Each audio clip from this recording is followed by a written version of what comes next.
What's good, everybody? Welcome to the YouTube channel. I am Notes215, also known as Lord Hiram. I just got out of work today. I'm mad dirty. I got a $50 tip today, so something from Supreme tomorrow will be for free. And today I'm having a discussion. So the news came out that Tremaine Emory is the new creative director of Supreme. And in my opinion, I'm going to have the discussion to you of what I think that means for Supreme. In my opinion, I actually think that it means nothing. And I'm going to use a couple examples and, so when you read the article, he just got the job this week. Okay. Now, when you look at the lookbook, it is evident, right, that Supreme has a bunch of young guns underneath them that's creating for them. Because you can see it in this year's lookbook. You can see how many good pieces. One thing about the lookbook is that that lookbook is 75% of the season, meaning if you have a killer season where your lookbook is great, then it's even more crazier because not only you have a killer season, we don't know what these collaborations is going to look like. When you have a bad lookbook, then the only thing that you can say after that is, well, I got to see what the collaborations look like. But this is not the case for this season. They killed it. They killed it a lot. I think that with Tremaine, I think that his position is going to be like the final. Like his position is going to be, he's going to finalize what should come out and what shouldn't come out.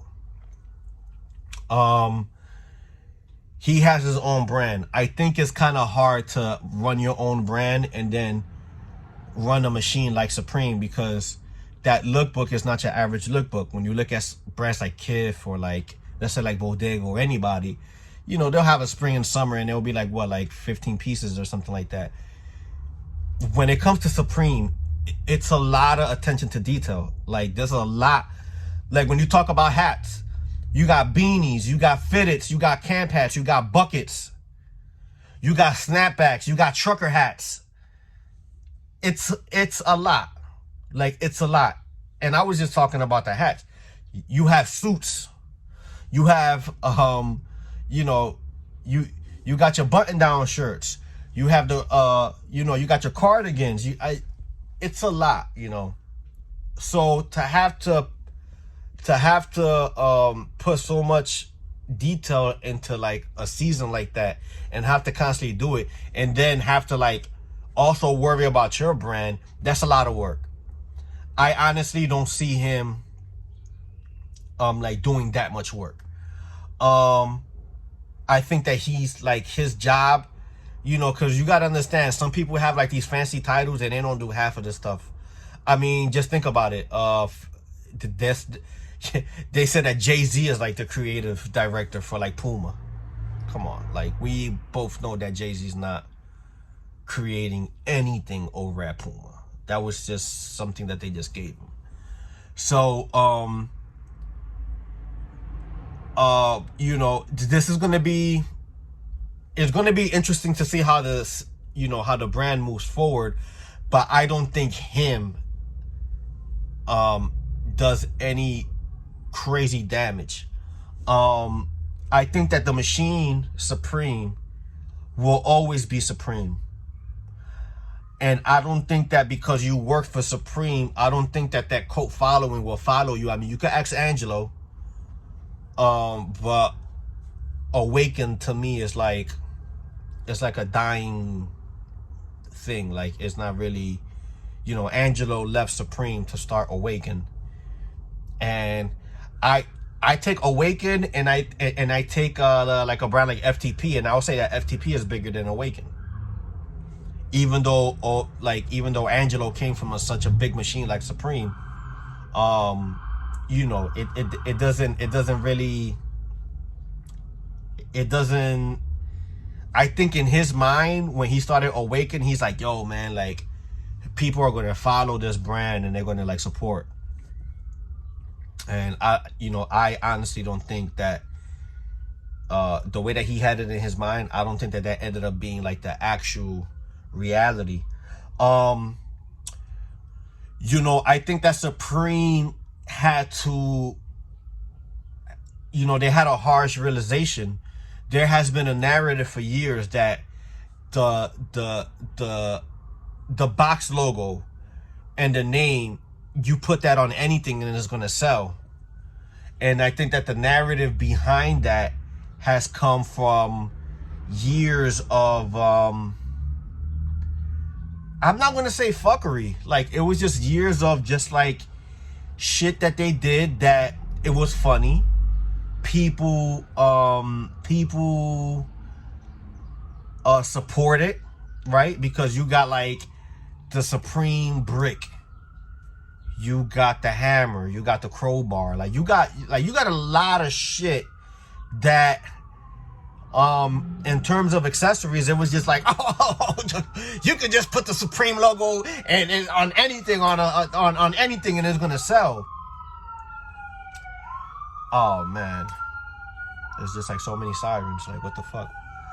But I think that narrative is not. If you look at the, I could almost guarantee you that if you look at the sales from the past couple years, it's been declining. Yes, things have been selling out, not at the rate as it once was. And I'm not going to say that this has to do with reselling or not reselling, because as long as I've been buying from Supreme shit has always sold out. If it's an item that people don't like, then it just got pushed over to the sell right towards the end of the season. But whatever people liked, that thing always sold out. So, in terms of like the machine itself, the way that Supreme has been for years, it's a continuous thing. They've gotten better with their online shopping. Me personally, I have a feeling that there's going to be a surprise when people go to check out this season. Maybe not, I could be wrong. But, that narrative of like, we just put anything on and it's just going to sell, and that's just not true. And I think that they've noticed that. So I think that they actually took a seat, and was like, yo, what do we have to do to get this brand back to where it was? And I think they actually did it with this season. I honestly think that they did it with this season. You're not going to please everybody. Supreme never pleased everybody. The fucking OGs, like the old OGs, like I started buying Supreme like back in 2009 and 2010. The people before that was never satisfied. Okay, so trust and believe, nobody's ever satisfied. So I'm saying it's good. To somebody else, it might be trash. To somebody else, it might be okay. My theory has always been, if you look at that lookbook and you like about like 10 pieces, then you like the season. That's just the way that I see it. So yeah, I honestly don't think that, this means anything. I don't think it means that the resale value is going to go up. I don't think that the craze is going to start again, that it's going to be hard again I don't think any of it. I honestly don't. Celebrities will always be still wearing Supreme and, hyping the thing.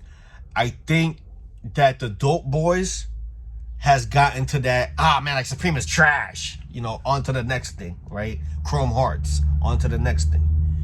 Everybody's on Chrome Hearts right now, so on to the next thing. And I think that that's where the decline of like, oh shit, now it's easier to get shit, because now people aren't willing to like spend like crazy fucking money, because it also boils down to a material thing as well too, right? So it's like people are now aware of like material, of like heavy shirts, thin shirts, etc. People are aware of that. So, and I think that narrative of like that Supreme is done has been pushed so much that this right here, if this was like 6 years ago, then it probably would have been something. But now they push the narrative so much of that Supreme is done, Supreme is done, Supreme is done, that shit is trash, blah blah blah, that I honestly think that people have that shit like implanted in their mind already, and there's no turning back from that. And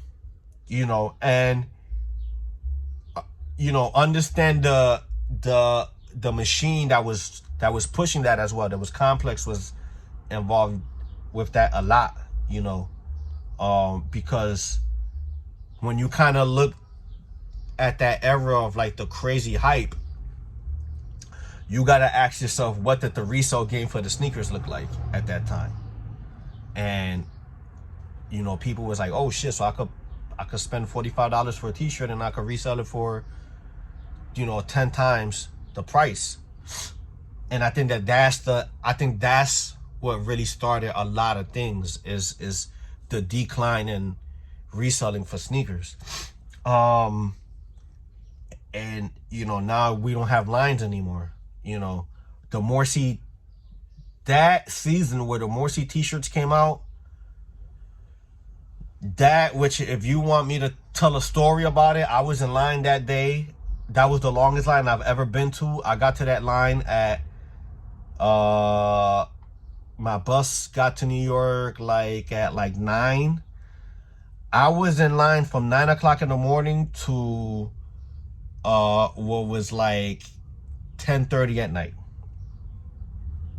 And I know a lot of people, oh, I don't believe that shit because Supreme closed that. Yeah, if you want me to tell the story, let me know in the comment section and I will tell you the story. And that was Supreme. From that day on, Supreme has never been the same in terms of lining up, going to the stores or anything like that since that day. There's a lot of things that I could tell you from that day. So I mean, I don't think it's going to be interesting to see next season, fall and winter, because this season is already done.